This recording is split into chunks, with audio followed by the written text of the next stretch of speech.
Good afternoon and welcome to Upswing's March webinar, Navigating Intersecting Identities to Overcome Barriers to Student Success. We are so excited to have everyone here today, including our guest speakers for today's webinar. We have so much to cover, so we're going to kick it off immediately and get started. All right, so to begin, I'd like to just remind everyone that today's webinar is recorded.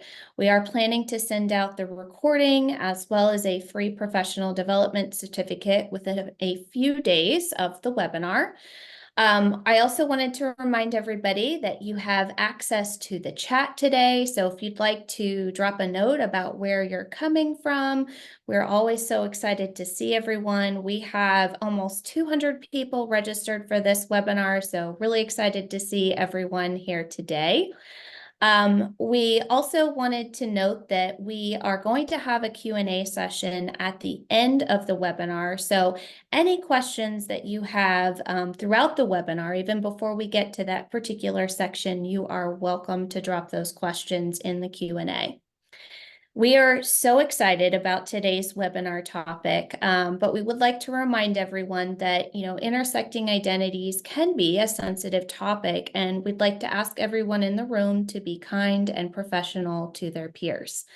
We have such an amazing lineup for today's session. To begin, we've asked Upswing's Zoe Comingore to lead a workshop on intersecting identities. And then we have asked Teresa Meehan from Richmond Community College to join us for a Q&A with Melvin, Upswing CEO and co-founder. So I wanted to just talk a little bit of Upswing, since we may have some, new folks that may not be as familiar with us. So I'd like to share some information about Upswing with you all. Upswing was founded in 2013. We actually just celebrated our 11th birthday this month by our current CEO, Melvin Hines, and our current COO, Alex Pritchett. They founded Upswing on the premise to help support non-traditional and marginalized students to not only achieve their goals of graduation, but also their life's ambitions. So today, Upswing has grown from a tutoring company to providing wraparound holistic student support to colleges and universities across the U.S.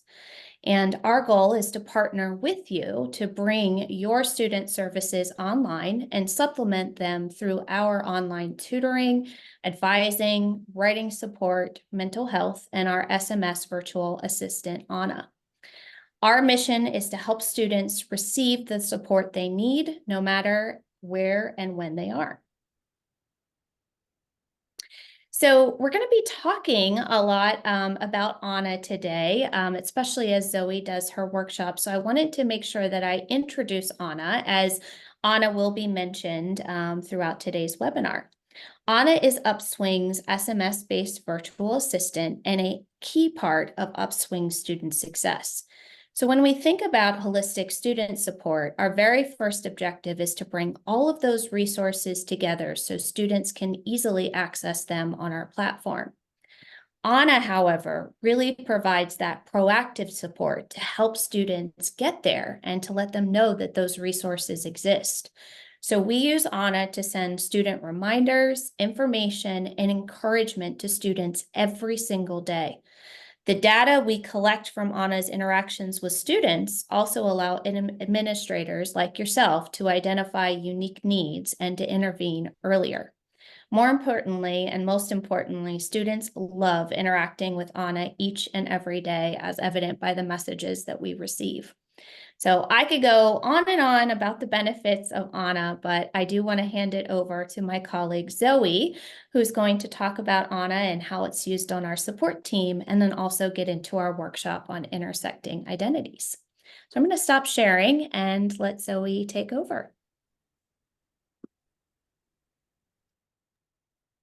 All right, thank you. Yeah, let me get my presentation up. Okay, look good to everybody? Awesome. Okay. Yeah, thank you, Alina. So I guess I'll get started. We're doing a little bit of a workshop on not only how students intersecting identities interact with each other, but how does that impact their success in school. And like she said, she mentioned, I am working on the ANA team, so I'm usually like one of the humans that's in the human part of it, and I'll respond to students. But a little bit about me first.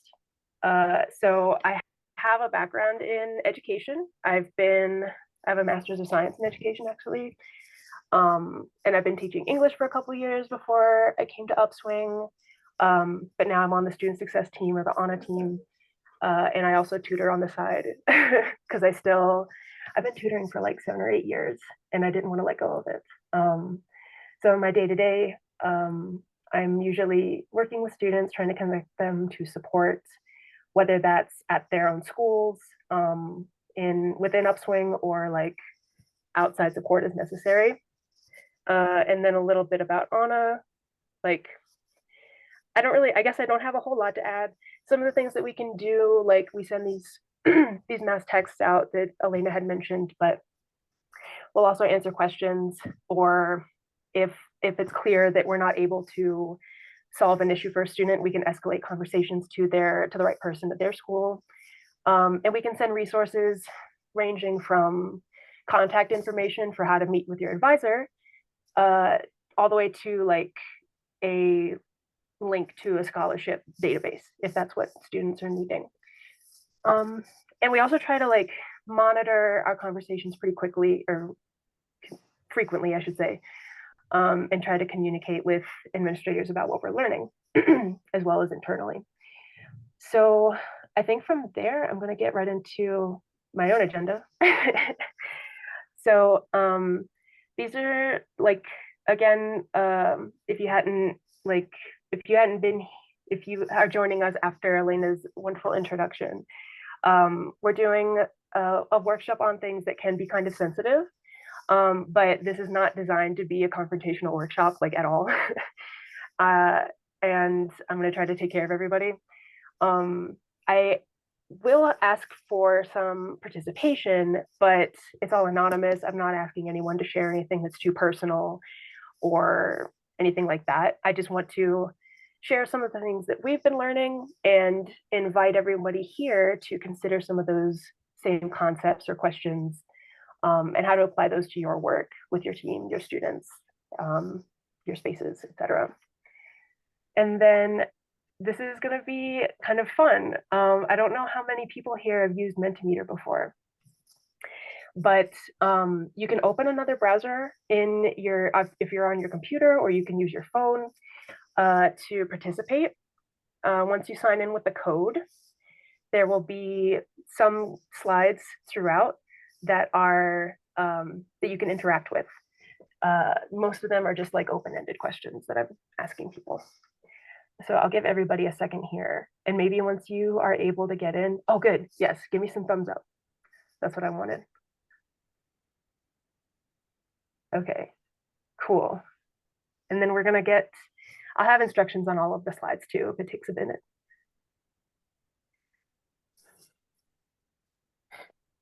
Okay. All right, we're pretty steady. I feel like people are we're gonna be able to get in there. So I'll move on. So I'll just get going. I don't know where everybody is at with defining intersectionality, but this is the first topic, and I just wanted to get a sense of where we are. So if you all could humor me and answer, what does that mean? What does that term mean to you in your own words? So I can see kind of how people are, like what people thinking about this. I know it may be difficult to define.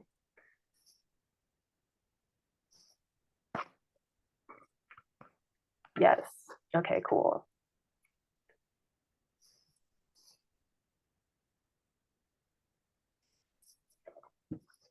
Yeah.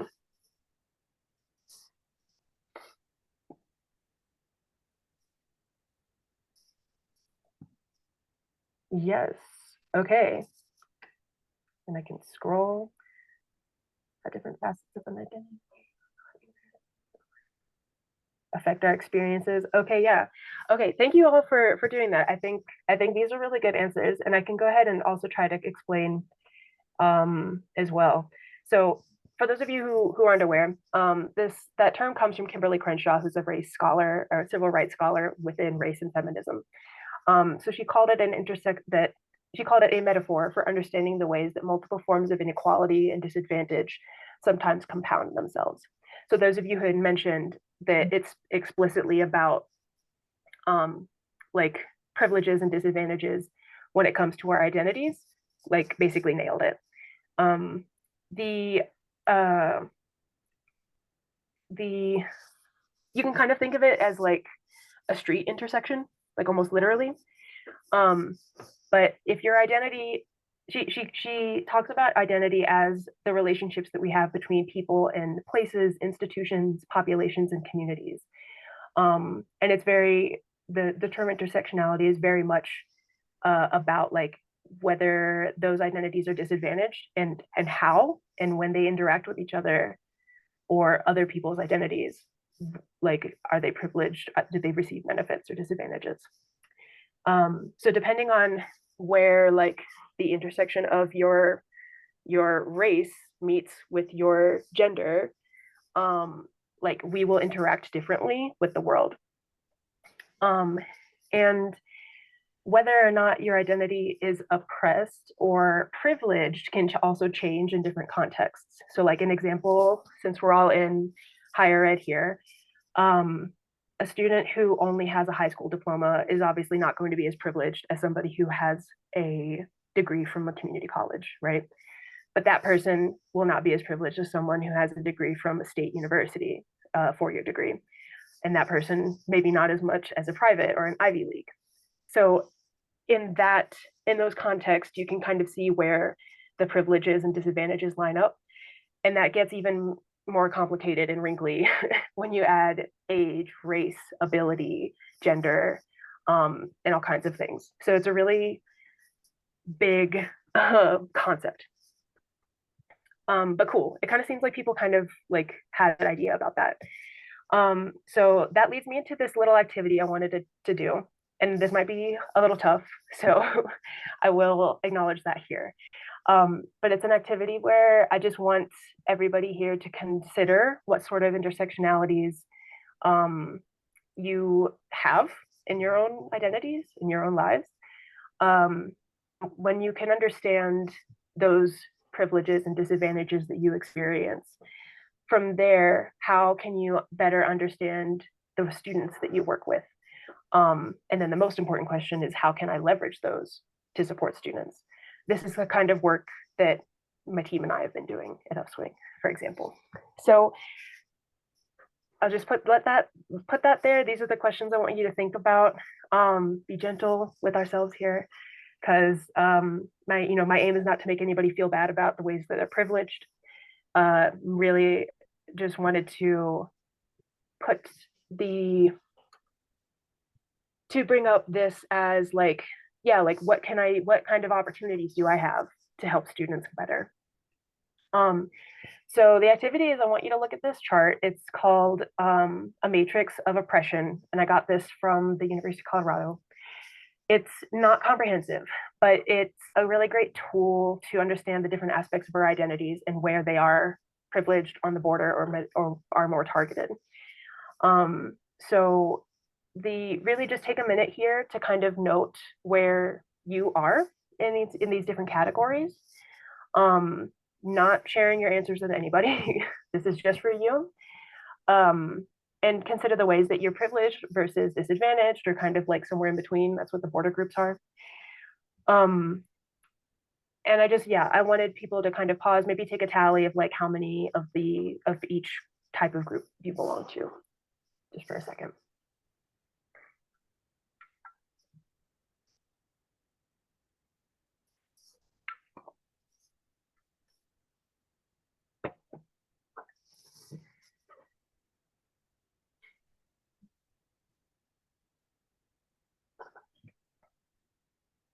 Okay. So while you're kind of, looking through this, some of the questions here I think that are important to consider is maybe how many groups do I belong to that are privileged? How many are on the border? How many are targeted? And from there, like, okay, how does that relate to what maybe my students are, where they are, where their identities are intersecting, what intersectionalities they have? And then the hardest part, I think, is how do these interact and compound upon each other? So if you are like me and you belong to a majority of the privileged groups, that's okay, right? That doesn't mean that you're a bad person because you have a lot of privilege. It means that you have a lot of opportunities to help people, and those opportunities will show up in lots of different spaces. I think then you can consider any targeted groups that you might belong to as like, okay, what did I learn from these experiences, and how can I leverage that knowledge, that wisdom, as well to help students who might be going through similar issues. So we're not really going to do anything further with this. That's just for you to kind of keep in your pocket. I think this is a really good way to frame the rest of the workshop. So you can kind of understand like where you are, where your students are, and how you can leverage that to lift them up and empower them. So I'll move on to the next topic. The next thing I want to tackle is equity versus equality. Another very simple definition. So for those of you who have some insight here, could you share, like, as briefly as possible, what the difference between equity and equality is for everybody? And we can work with these different answers.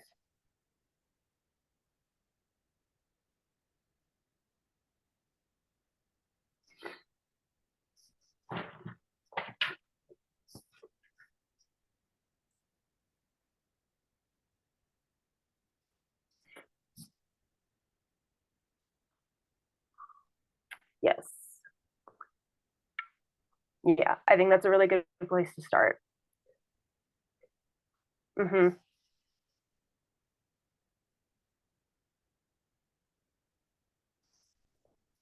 Yeah, these are really good. Thank you. Treating everyone the same, with equality, treating everyone based on their individual needs. Same versus fair is another really concise distinction. Yes.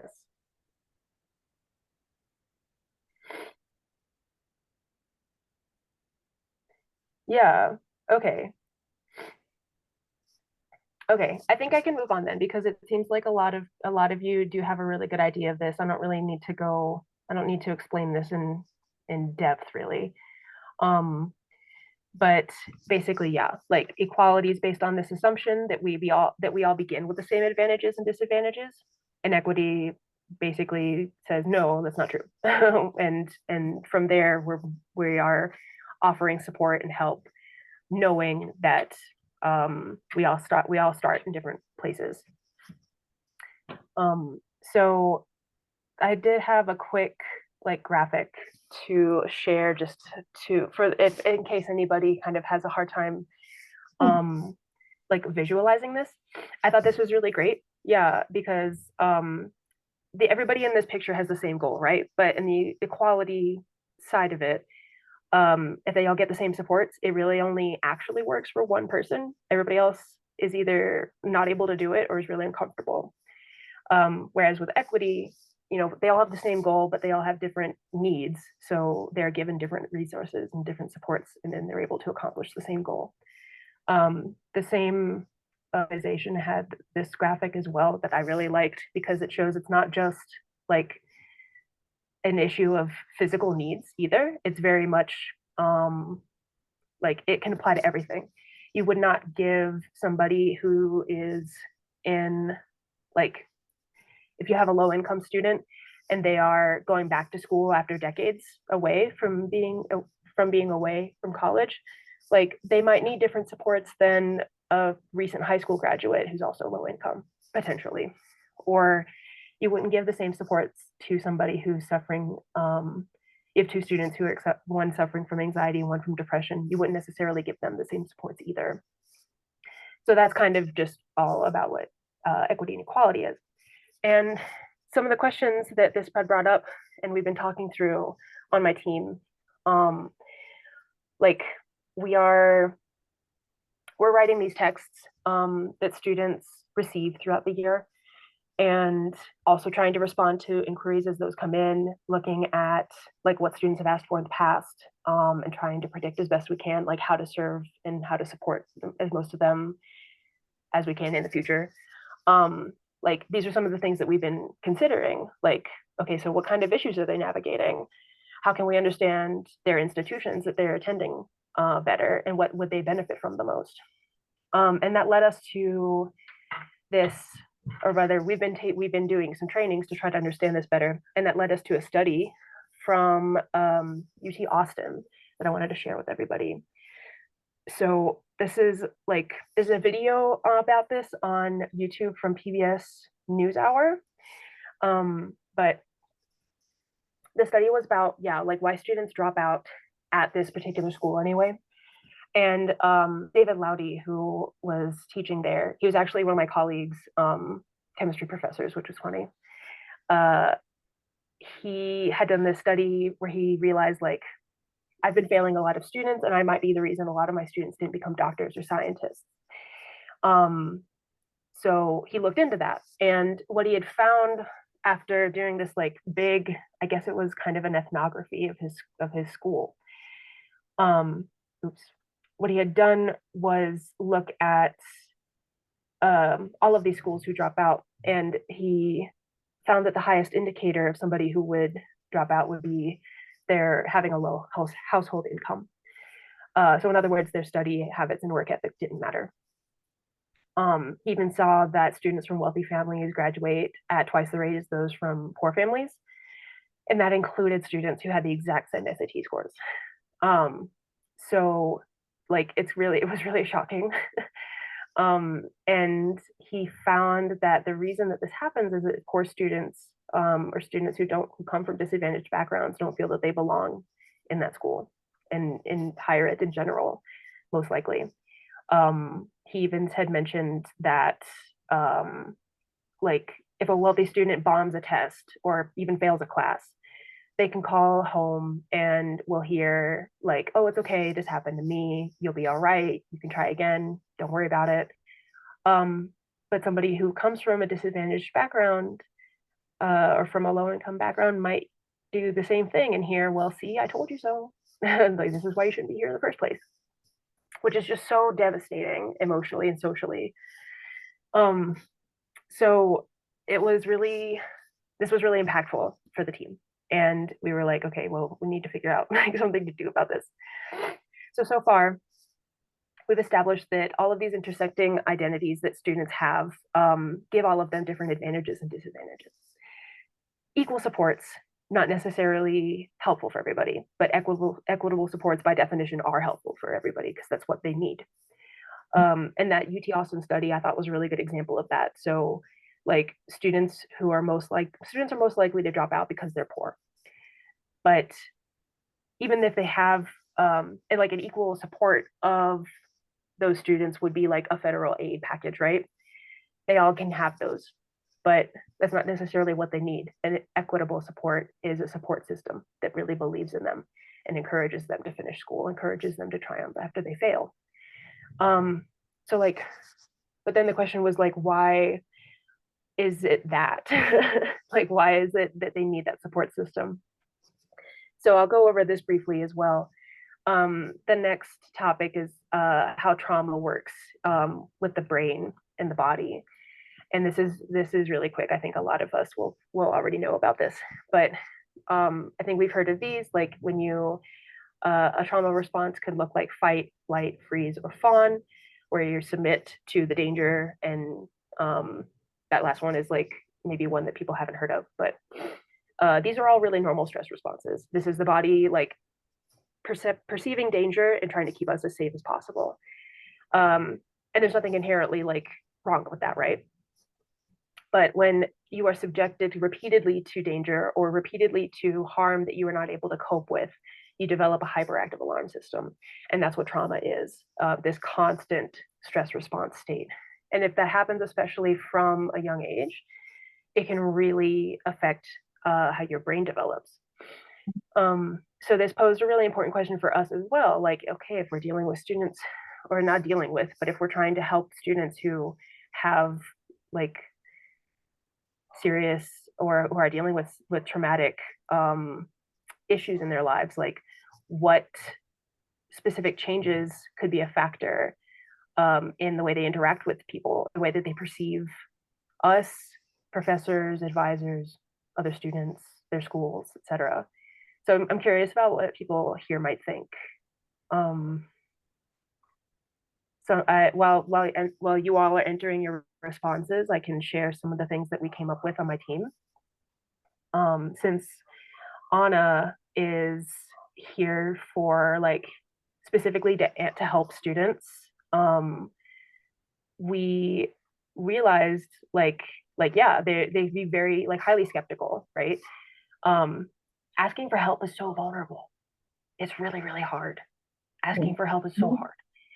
And if you don't feel safe to be vulnerable, like why would you do that? You're gonna withhold information. Yeah, these are along the lines of a lot of the stuff that we were thinking of too. Like they won't feel safe speaking to anybody about challenges that they're going through. And then on the flip side, if me or my team as like this SMS assistant, as Anna comes in and is like, hey, do you want help? If we don't ask that the right way, it can come off really condescending, which also sucks. And we don't want that, right? Because that can push people away as well. We've had students be kind of pretty verbally aggressive before and reacting poorly to when we try to help. And it's because, you know, we haven't earned trust yet. So like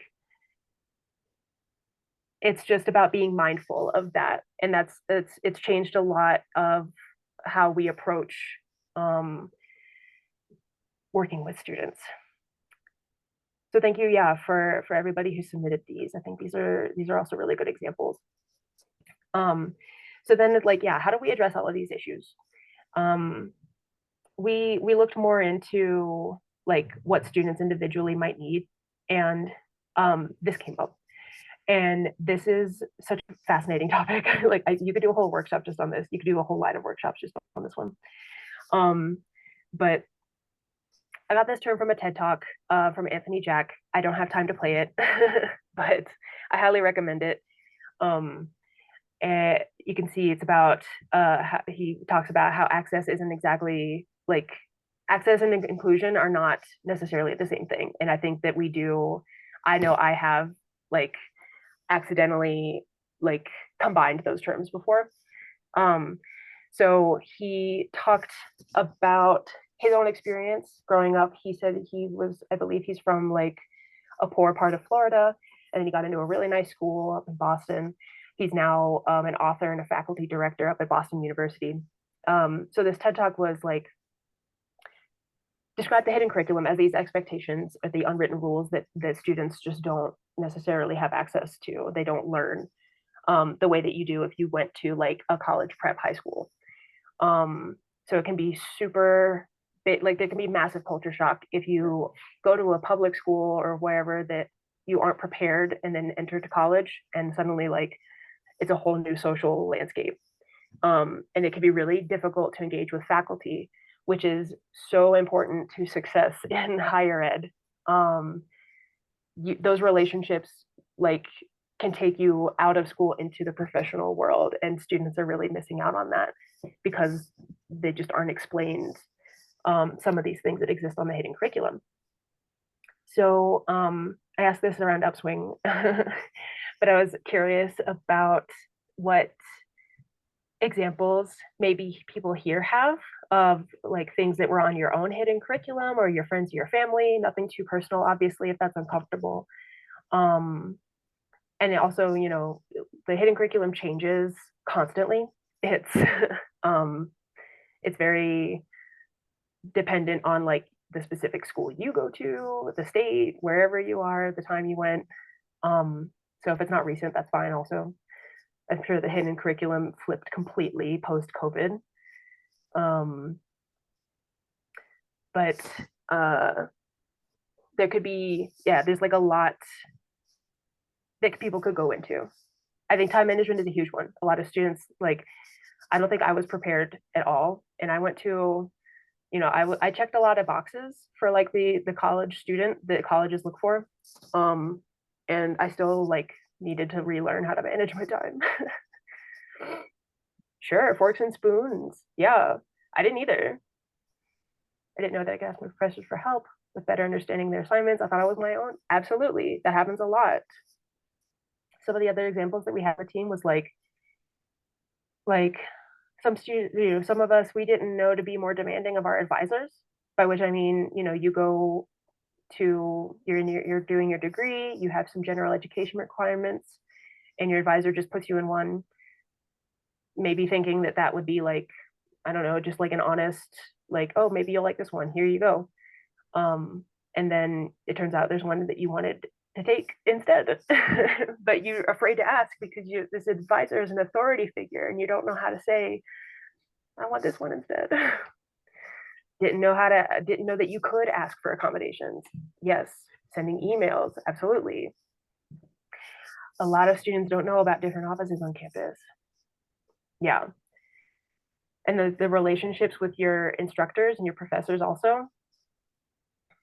There's so many different little like nuanced ways. Like there's my dog making her debut.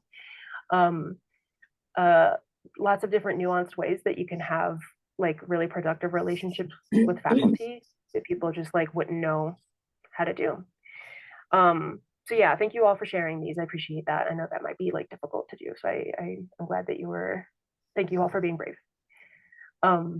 So I wanted to share this with everyone here because I think this is an amazing resource. I happened to just find this because as soon as I realized like the hidden curriculum was a thing, I was like, oh my God, I can look this up and I can write texts to help students and I can help teach them and encourage them. But like, I don't even know what to talk about. So this is a really excellent website. This like massive research project across Canada to put this together. And I'm not giving a tour of it or anything. I just wanted to let everybody know that this is here in case you like wanted to Google it really quick and, and bookmark it or something. But I really do think it's excellent if you're an educator or if you do workshops or anything, like this is wonderful material. And gives you a lot of really great ideas for how to like empower marginalized students if that's something that like you're able to do more directly. But it's really helpful to break it down in these different categories as well. So that was just there to share with everybody. I'm coming towards the end now. So like to kind of go over, we know that the barriers that students are facing are like most likely a lot of them going through current and past traumas. They don't have equitable supports. And they aren't necessarily included enough socially or academically to one, know that they have access to the help that they need, and two, that they are entitled to ask for the help that they need. Like we mentioned, somebody had mentioned like not knowing that you could ask for help. And even if they are entitled, like maybe they don't feel safe to ask. They're like, I know I should ask for help, but I don't think that they will. I don't believe that they will help me. So then what is the solution to all of this? And what we had learned was helping students feel that they belong somewhere. So like, what does that mean exactly? What are some of the things that we've been learning? This came from like one of these is for us, at least on the team, where we're texting tons of students, thousands of students every day. For us, it's really important to have impact over engagement. Like maybe a lot of students engaging with a text that it won't be particularly helpful, but if it can have a really helpful impact for just a few of them, that's huge for one person, right? I got that quote, just one supportive relationship outside of family reduces the risk of suicide, from this other TED talk I'm going to tell you about. And that's like a thing that we deal with pretty frequently also, like students struggling with suicidal ideation. But Reagan Jackson was the one who had said that, and she also gave a TED talk called "The Visionary Pragmatism of Communities of Belonging." These are some of the tools that she went over. She's a writer, an activist, and an educator, and right now directing the Young Women Empowered organization in Seattle, Washington. So she works with like adolescent women to help bring them up and turn them, like, develop leadership skills. And the tools that she used are these. The first one is like the radical welcome, bringing in students and saying, like, no matter who you are, no matter if I disagree with you, even if I don't like you, you are welcome in this space. And then the tricky part of that, like, that's hard enough as it is, right? And then the trickier part of it is turning around and getting those students to also give radical welcome to everybody else who comes into that space as well. And that's really important, because then you can use that to create a network of belonging among students where they all feel that they belong together with somebody else, at least one other person in this organization or in this space. And when they have that kind of support system, that is when students are empowered to take creative risks and solve their own problems.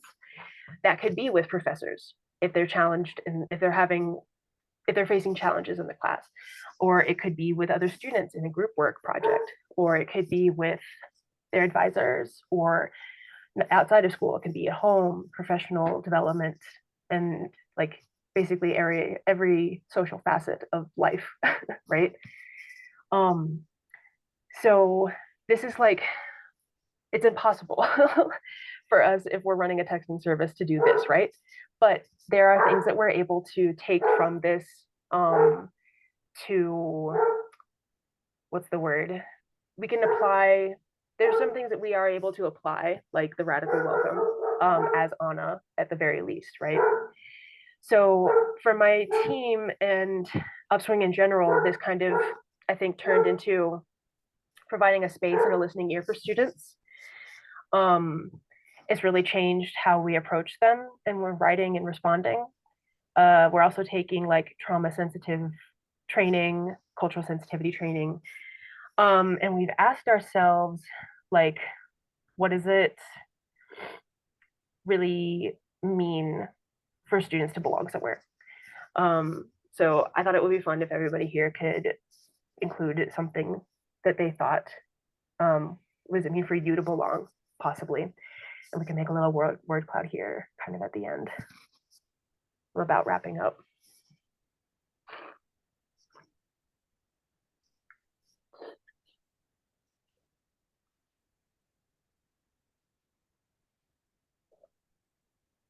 Yeah.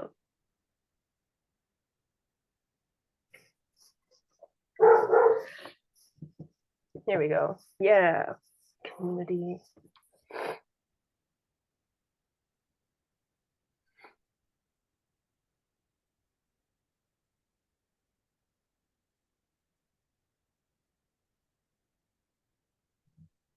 I love this. I think it's so cool. It's turning out really cute.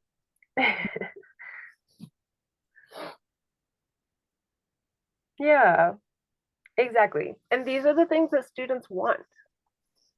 This is all that I think this is what we've learned from all these trainings is that these are the things that students really need to feel that they can succeed in school. Obviously, if they're like homeless or if they're not able to afford school, that's a huge problem.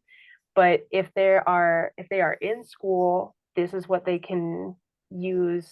This is what they need to feel they can complete their studies out, at least socially, which I think would have a huge impact if we're all able to contribute to this.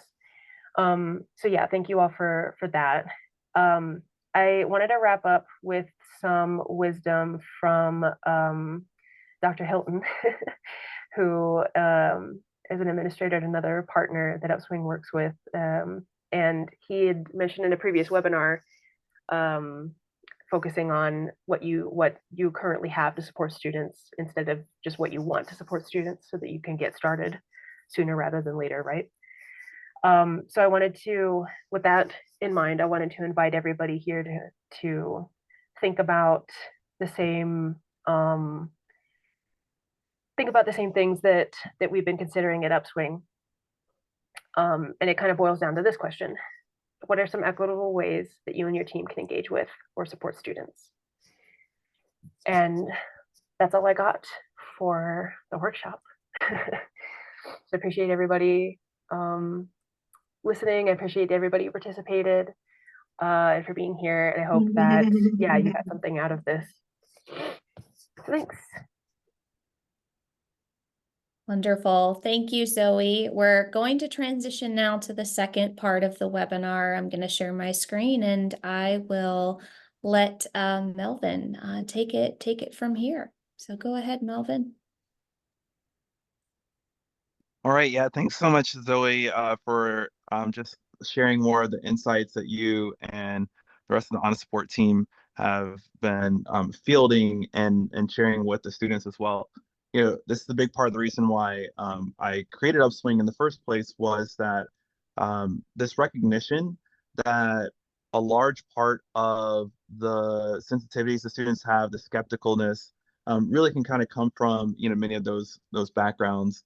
I remember that one of the biggest background issues I had was you know, being in South Georgia.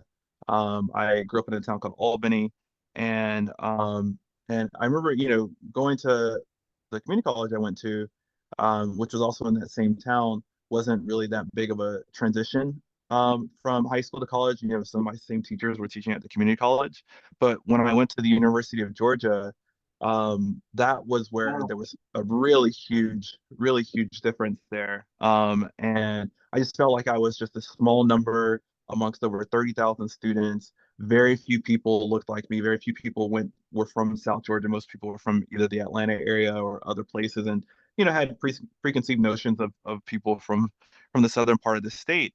And all those kind of feelings, those things that kept me from actually going in to get help at an advising center or learning center, led me to want to create tools like Anna to help support the next kind of generation of students that were coming through. And a lot of times people who didn't necessarily have some of those experiences would ask that question early on in Upswing's existence of why were we, you know, kind of trying to tackle this, you know, what's really kind of the big differentiator.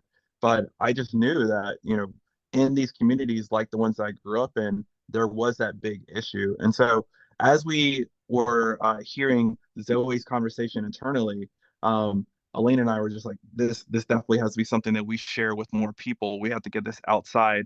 And as we're thinking about that, one person who I knew that I wanted to be able to bring into the conversation was Teresa Meehan, because she came and spoke to our team last semester.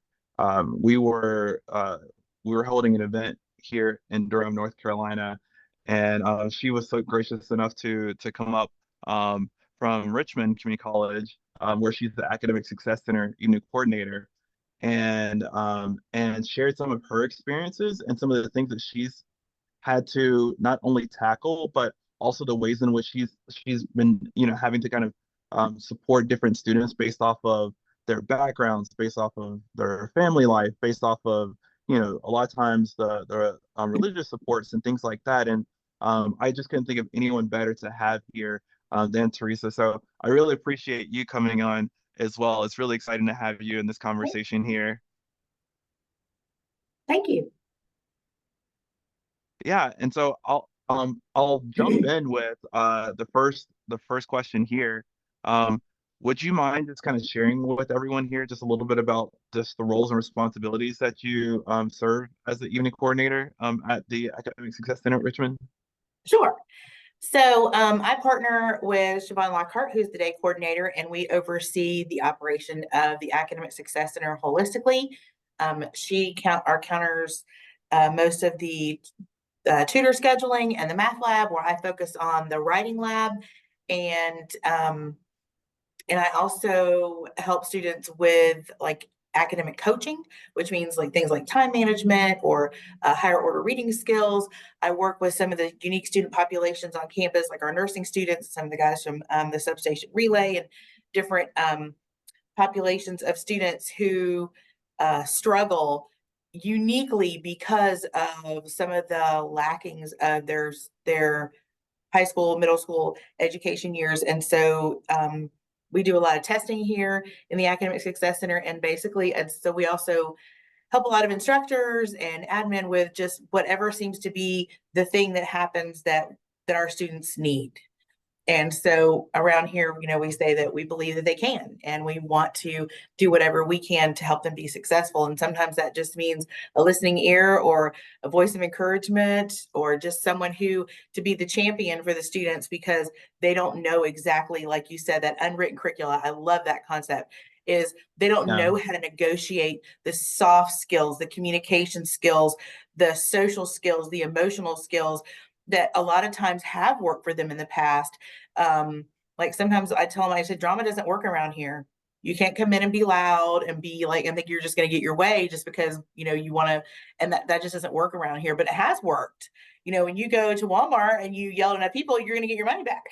But just because you yell at enough people, you're not going to get the grade you didn't earn. And so that's a new construct for some students to have to negotiate, that I'm going to have to change, that I'm going to have to adapt, and I'm going to have to get some new skills and strategies. And who are the people who are going to help me do that? So that largely is us. And a lot of other people on campus too. For those of y'all there who don't know, Ms. Meehan, she has a very hard job.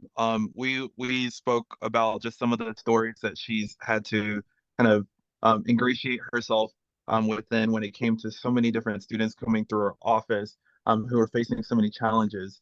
And really, that's the whole purpose of this webinar, is to really kind of shine light on some of those increased challenges that just different students come across within just so many different cross sections of identities.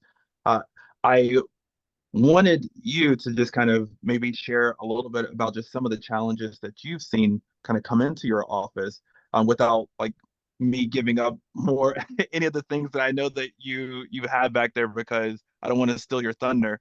And just get a better understanding of, how have those identities, like the ones you're talking about, kind of going into Walmart, and others have kind of created barriers to those students' likelihood of graduating. What are some of the things that you tried to do to help to move them along, give them that confidence, give them that support to succeed? A lot of what was already covered in this webinar is very true. When you have students who come from generationalized poverty, and they may be the first student to want to attend classes, and so they're fighting almost the dogma of a parent or a grandparent or siblings who are saying, why is it you think you're better than me? Why is it you think you're going to be able to do this?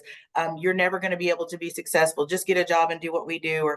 And so they're trying to break free of the narrative that's kind of been written for them. And that in itself becomes a stigma. And so having to overcome those things, and also the reality of when you live in poverty means that everything is a crisis, because you live so close to the border. And so sometimes it may not just be what's going on in their class, like they have, like for some, testing is stressful anyway, but you didn't eat all weekend and now you have a test. That's also, that's layers of stress. And the physicality of that is, when you live in the fight or flight moment, then your body produces cortisol, which turns into glucose, which affects your brain.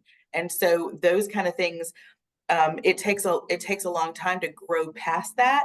It takes a while for the brain sometimes to heal. And so in that, they're trying to do things that they've never been asked to do.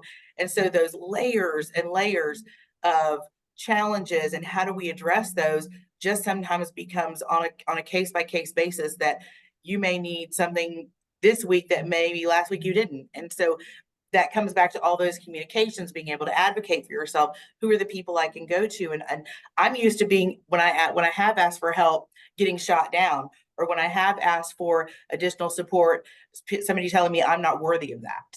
And so all of that kind of construct is stuff that we just have to deal with, because we're the point of intervention. We're the point Yeah. where things have to change or have to be looked at in a different way, or they just continue that same narrative for life. And that's challenging. A lot of Yeah. times, even students who you would think that they are from some of these privileged, groups, they come in and they're like, I'm reading this book and I'm not getting it. And I don't know what to do. And that's for the first time in their life, they realize I've reached the brick wall where I'm going to have to get help and get some new strategies and to take on some new skills. And it's difficult because they've never had to do that before. And like, I had a student who came in just last week and we started getting to know each other. And she said her mom was a teacher. And I was like, in my mind, I'm thinking, your mom is a teacher and she couldn't teach you the strategies on how to read and how to analyze. And I'm like, wow. But Mm, it's just sometimes you don't see the forest for the trees, or maybe that just wasn't part of their daily, conversation. So, yeah. and things like that. But then even just listening, just listening for the words and the beyond the behaviors. So when a student comes in and I can see they're tired, or they're just, and I'll say, I have a little hospitality station over here, and a cup of hot tea goes a long way. And it just means that, I planned for you to be here. I planned for something to make you feel welcome. Um, Having a few hidden I call them sneaky snacks out. It just, when you're talking to someone and you hear their stomach growling, just say, hey, did you have a chance to eat today? And just things like that. Or, oh yeah, I kind of slipped out the house without breakfast. And that may be what they say, but there just may not be any food in the house. Right. So just having a listening ear for those kind of things and hearing beyond just what the actual thing is. And sometimes it may be just asking the challenging question, if there was one thing we could change about how your day is going, what would that be? Man, they will reveal all kinds of things, and it's beyond what they even came to talk to you about. And it may be there's a monetary thing, a transportation thing, a family thing, an emotional thing. And so where are the people and the resources that you can, connect them to? And that's kind of like the word for me of the year is connections, because Yeah. this person, they may not be having an academic problem. They may be having a mental health issue. They may be having a transportation issue. They may be having finances, relationships. And because some folks live, again, so close to the margin, when something happens, they're pushed over into crisis mode very quickly. Hmm. So did that answer the question? Yeah, no, that's spot on, spot on. And for anyone else who has any questions, certainly feel free to add it to the chat here. We'll be utilizing this as our Q&A. I really liked the word of the year as being connection for this year. I would probably also add relentless for you, Yeah. because I've heard so many of the stories, particularly the one around the person who you were trying to convince to come and complete their education. I think they worked at the DMV or something like that, and how you all threw them a party when they finally made that decision.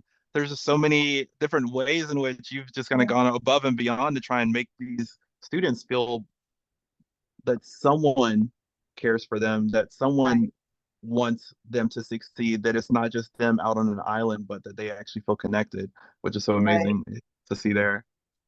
She's doing really well too. She got a 4.0 her first semester, and she's my work study now. Oh, wow. Congratulations. So yeah, she's doing, and it's still a struggle. It's still a struggle.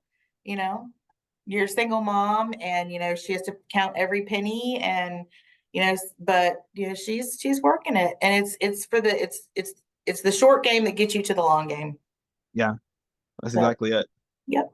So one question I have for you is, what are some of those strategies that you've seen that have worked well? And then what are some that haven't perhaps worked quite so well for students who come through your class or through your office? I know that you mentioned that, making it feel inviting has been something that's worked well. Would love to hear about some of the other strategies you've seen as well. Some of the things that have worked really well is engage, like trying to get students past the idea that everything is about school that's going to help you be successful. And so you have to look at things like time management. And I'll say, like when you're about to engage in something brand new. And so how are your relationships going to be affected? What are some of the things you're really going to have to look and strategically at and say, this person isn't encouraging me in this. Can you get out of that relationship? Can you push that relationship Right. to an outer band in your life, at least for a season? Sometimes you can, sometimes you can't. What are the resources that you can use that we have available? If home is not a quiet place, we have quiet places where you can study. You know, if home is not a place that's encouraging, we can be your encouragement. And so we have to kind of be those gap fillers for some students. Is that easy? No. Are they sometimes really, really challenging? And we're like, you do it, no, you do it, no, you do it, right? And of course, because we're human, right? But at the end of the day, you know, especially my late night students, the ones who are literally, they're like, what time do you close? And so I'm like, hey, do you need a cup of coffee? Is there, you know, and just being that the voice, I call it the grandma voice. Grandma voice says, are you doing okay? You know, like, is there anything, do you need help with anything? Yeah. And having a wide open door, Some of the things that haven't worked, I think, are, you know, we want to engage our online students and our non-traditional students with technology, but sometimes that's a barrier that they're just not comfortable with. They want the person on the phone. They want the person they can come and talk to. And we're all like, oh, but you can do it online. And they're like, to do it online, but you're an Yeah. online student. But I think sometimes as humans, we reach a threshold for how much, I know you don't want to hear this, for how much we want to engage technology into solving all of Yeah. our problems, and we want to get back to our humanity. And not honestly, I think that's where On It is going to be so successful, is because you're bridging that gap. You're bridging the gap between, there's a human being at the other end, right? Yeah. And that's probably why it's growing and it's successful, is because there is it's not just a chatbot who's going to give you, well, these are your selections and you can choose. We're like, well, what if my thing doesn't match one of those? So you have to Right. have the other, where the humanity is the other category, you know, where you get to actually talk to a human being, because we reach a point where technology can only do so much, but that sense of belonging, you can't get that from a computer, right? Yeah. You can't, yeah, there has to be some engagement with a living person on the other end. That's exactly right.